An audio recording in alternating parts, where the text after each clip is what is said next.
question deserved to die. Why did it have to be kind, loving Lizzie going through this? It was a question Samantha had asked herself at least once a day for the past few months, more than once on the nights she couldn't sleep, mulling the question over in her mind with dozens of others she didn't have the answers to. Jaddi stepped away from the mirror. "So," she said, placing her hands on her hips as Samantha and Lizzie turned to face her. "You know I love you, don't you? We're like family, so you know when I say things, I say them for your own good, right? Well, I need to tell you that the two of you need to pull yourselves together. It's natural to feel nervous, but this is our chance. We've talked about traveling the world since university. I know it's scary, but we can't focus on how we got here or why we're doing it, or it'll make it too hard. We have to live in the here and now." Samantha listened for a quiver in Jaddi's voice, any sign of the fear and sadness that clouded Samantha's head. But there wasn't any. Jaddi sounded just like Caroline, forthright and self-assured in a way that only people confident with their own place in the world could be. No amount of education, elocution, or expensive clothes could make a person that way.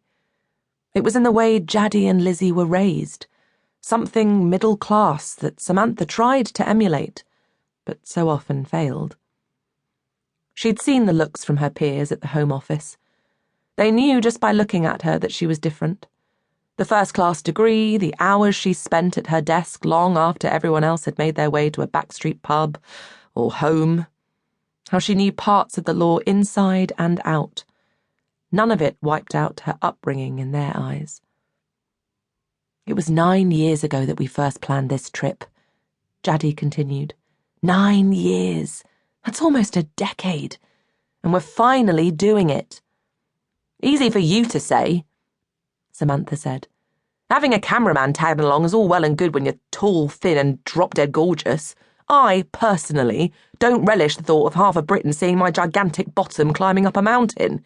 Not to mention—" A lump lodged in Samantha's throat, forcing her voice into a whisper. "Lizzie's tumour."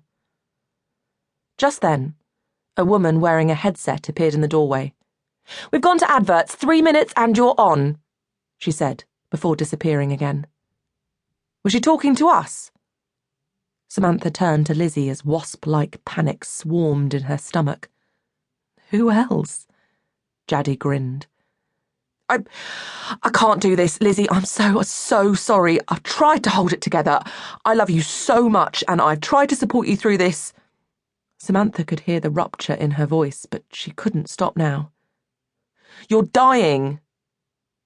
"We're all going to die at some point," Lizzie shrugged, a weak smile touching her face. "But not in 3 months. We can't just up and leave as if everything is normal." Tears spilled from Samantha's eyes. "Everything is not normal. What about your parents? They're devastated. We all are.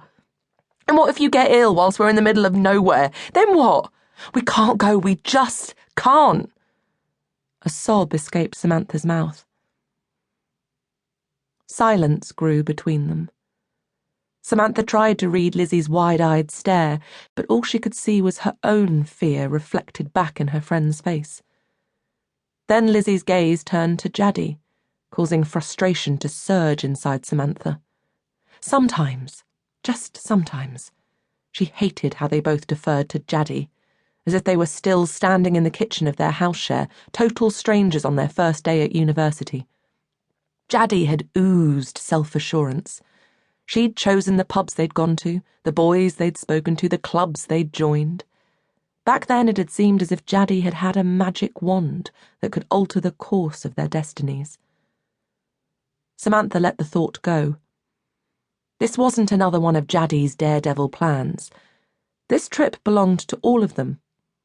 It was a shared dream that had kept them going through exams and dissertations, and long days slugging it at work followed by evenings in the dingy one-bed flat they had shared in East London.